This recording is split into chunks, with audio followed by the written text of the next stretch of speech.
भगवान शंकर से कई बार लोग पूछते हैं कि प्रभु आप विश्राम में कैसे रहते हो। भगवान कहते हैं कि देखो मेरे कंठ में है विष और मेरे हृदय में है राम, जब दोनों मिल जाते हैं तो मैं रहता हूं विश्राम, मैं करता हूं विश्राम। यही तो है भगवान शंकर की चातुर्यता। भगवान ने जहर पिया, न बाहर उगला न अंदर उतारा। क्यों? क्योंकि अंदर तो अपने आराध्य अपने राम विराजमान है, मैं उनको जहर कैसे दे सकता हूं। इसलिए भगवान शंकर ने जहर पान किया लेकिन अंदर नहीं उतारा, सारा जहर कंठ में ही रोक दिया, क्योंकि हृदय में तो आराध्य राम विराजमान है। और महाराज बाहर भी नहीं निकाला, जहर निकालते तो अनिष्ट होता। भगवान शंकर ने जहर पान करना सिखाया। जहर पान करने का अर्थ है सहन करना। आज समाज में परिवार में कोई शंकर होना चाहिए जो सहन कर सके। यही तो कमजोरी है। आज परिवार टूट रहे हैं, समाज बिखर रहे हैं। क्यों? क्योंकि सहन कोई नहीं करना चाहता, सुनना कोई नहीं चाहता, सुनाना सब चाहते हैं। सास एक कहे तो बहू चार, बेटा एक कहे तो पिताजी चार, और पिताजी एक कहे तो बेटा चार। सब सुनाने को तैयार है, सुनने को कोई तैयार नहीं। इसलिए समाज में विकार उत्पन्न हो रहा है। भगवान शंकर ने जहर पान करना सिखाया, क्योंकि जहर की सद्य प्रकृति है मृत्यु, और मरेगा कौन? जो जन्मा हो। भगवान ओढ़र दानी आशुतोष तो अविनाशी। भगवान ने जहर पान कर लिया लेकिन बाल भी बाका नहीं। आज सुबह प्रभात फेरी में जब निकले तो भोलेनाथ के मंदिर के भी दर्शन हुए, वहां भी हरिनाम संकीर्तन हुआ। देखो आप लोग सावन में बहुत भगवान शंकर को याद करते हो, स्मरण करते हो, कई बार पूजा भी खूब करते हो, लेकिन कभी आपने चिंतन किया भगवान का जो जीवन है, भगवान का जो स्वरूप है, वो हमें शिक्षा क्या दे रहा है? भगवान शंकर के जीवन में जितनी विषमताएं हैं ना, जितनी प्रतिकूलताएं हैं, उसकी लेश मात्र भी हमारे अंदर नहीं है, लेकिन फिर भी भगवान विश्राम में है, फिर भी भगवान आनंद में है। कैसी प्रतिकूलताएं? देखो मैं बताऊं, भगवान के मस्तक पे क्या विराजमान है? बोलो। चंद्रमा। चंद्रमा किसका प्रतीक है? अमृत का, शीतलता का। और गले में, गले में अंदर अभी पिया ना भगवान ने क्या? विष, जहर। अब जहर और अमृत दोनों के नहीं बनती है, दोनों एक दूसरे के दुश्मन। भगवान की जटाओं में गंगा और त्रिनेत्र में अग्नि, आग। अब पानी और आग के बनती है क्या? दोनों एक दूसरे के दुश्मन, फिर भी साथ रह रहे हैं। भगवान शरीर पे लगाते हैं, क्या लगाते हैं? भभूत, भभूति, और साथ में रखते हैं भूत। अब भभूत और भूत दोनों के नहीं बनती। हाँ, भभूत से भूत भागते हैं, लेकिन भगवान साथ में रखते हैं भूत और लगाते हैं भभूत। कितनी बड़ी ये, कितना बड़ा विरोधाभास है, कितनी बड़ी कंट्रोवर्सी, फिर भी भगवान मौज में। और महाराज गले में देखो आप, सबसे बड़ा तो गले में क्या है? और अपने छोटे बेटे का साधन क्या है? गणेश जी का मूषक, चूहा। और कार्तिकेय जी का साधन मोर, और घरवाली का साधन, चारों एक दूसरे के दुश्मन। सारे दुश्मन घर में ही, कहीं बाहर जाने की जरूरत नहीं। चूहे का सांप, सांप का मोर, और मोर का शेर, एक दूसरे के साधन, सब एक दूसरे के दुश्मन, लेकिन फिर भी भगवान के आनंद, भगवान मौज में रह रहे। यही तो भगवान शंकर की जीवन शैली है। एक तरफ तांडव करते हैं तो दूसरी तरफ गहन समाधि का भी आभास करते हैं।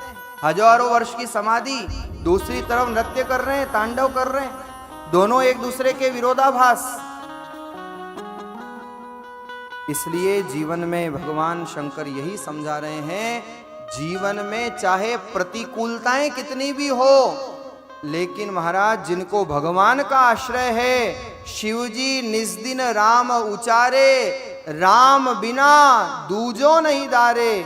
जिनको अपने आराध्य का आश्रय होता है, चाहे जितनी जीवन में प्रतिकूलता आ जाए, लेकिन वो भगवान के भरोसे अपना जीवन निकाल देते हैं, ठाकुर के भरोसे अपना जीवन जी लेते हैं। भगवान शंकर के जीवन में तो इतनी विसंगतियां हैं, हमारे तो महाराज थोड़ा सा कुछ ऊपर नीचे हो जाए तो क्या का क्या कर लेते हैं लोग।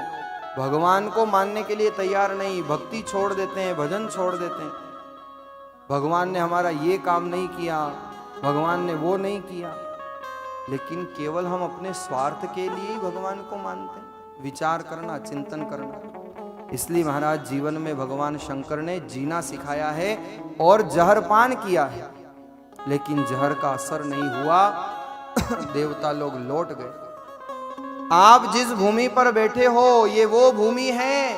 एक तरफ भगवान शंकर के ऊपर जहर का प्याला प्रभाव नहीं करता, लेकिन इस कलयुग में भक्ति का ऐसा प्रभाव कि मीरा मेवाड़ की वो भक्ति वीरांगना जिसके लिए जहर का प्याला भेजा गया, लेकिन जहर का प्याला निष्फल हो जाता है, जहर का प्याला काम नहीं करता।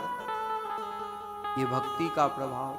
भगवान शंकर से पूछोगे जहर की प्रकृति तो भगवान तो सहज बताएंगे, लेकिन मीरा से पूछोगे तो श्याम सुंदर का रंग बताएंगे। क्या किया था मीरा ने? ये वही मेवाड़ की धरती है जिसे मीरा के नाम से जाना जाता है। क्या वो कालखंड रहा जब चित्तौड़ के दुर्ग में जहर के प्याले को दिया गया मीरा को? और कौन लेकर के आया था जहर का प्याला? इतिहास गवाह है। जहर का प्याला मीरा ने हाथ में थामा, श्याम सुंदर से नजरें मिलाई, और महाराज जब 2 से 4 नजरें हुई, जहर का प्याला रा कह कर के मीरा ने गोविंद का नाम लेकर के जब पान किया, बाल भी बांका नहीं हुआ मीरा का, सारा जहर अंदर चला गया। भक्तों के जीवन में कोई कम कष्ट नहीं हुए। स्वामी रामचरण जी महाराज को भी जहर दिया गया, तात्कालिक समय में जहर के लड्डू दिए गए। जीवन चरित्र देखो आप उन महापुरुषों का, लेकिन राम नाम का ऐसा प्रभाव, जहर के लड्डू निष्फल हो गए। जहर के लड्डू स्वामी रामचरण जी महाराज के प्राणों का कुछ नहीं कर सके, बाल भी बांका नहीं। ये मीरा की भक्ति थी, ये मीरा का प्रभाव था। 3 दिन से मेरे पास समाचार आ रहे हैं, रोज सुबह रोज कह रहे महाराज वो वाला भाव, वो वाला भजन, वो वाला भजन। मैंने कहा इंतजार भी करना सीखो थोड़ा, प्रतीक्षा भी करना सीखो थोड़ी। अरे भगवान शंकर ने जहर पिया, और ये प्रमाण है मेवाड़ की धरा मीरा, जिसके सामने जहर का प्याला आया तो क्या करती है मीरा?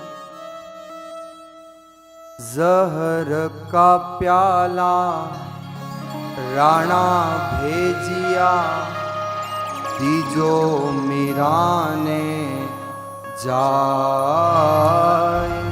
जहर का प्याला राणा भेजिया, दीजो मीरा ने जाय। धन्य है वो मेवाड़ की मीरा। क्या ये धरा है? राजस्थान आन बान शान की धरा, शरणागत वत्सल शरण स्थली अधीरा की। भाला बरछी कृपाण नेजा धनुष बाण, धरती बिदारी बलभद्र हमीरा की। राणा सांगा महाराणा प्रताप गोरा बादल पद्मिनी, अरे ये वो धरती है जो है हटीले हमीरा की। और लाखों में एक बात तुमको बताए आज, यहाँ लाख लाख हीरा सी वाणी है मीरा की, लाख लाख हीरा सी वाणी है मीरा की। मीरा का एक एक शब्द आज भी वो प्रभाव रखता है जो मन मयूर को श्याम सुंदर का रंग चढ़ाने का सामर्थ्य रखता है।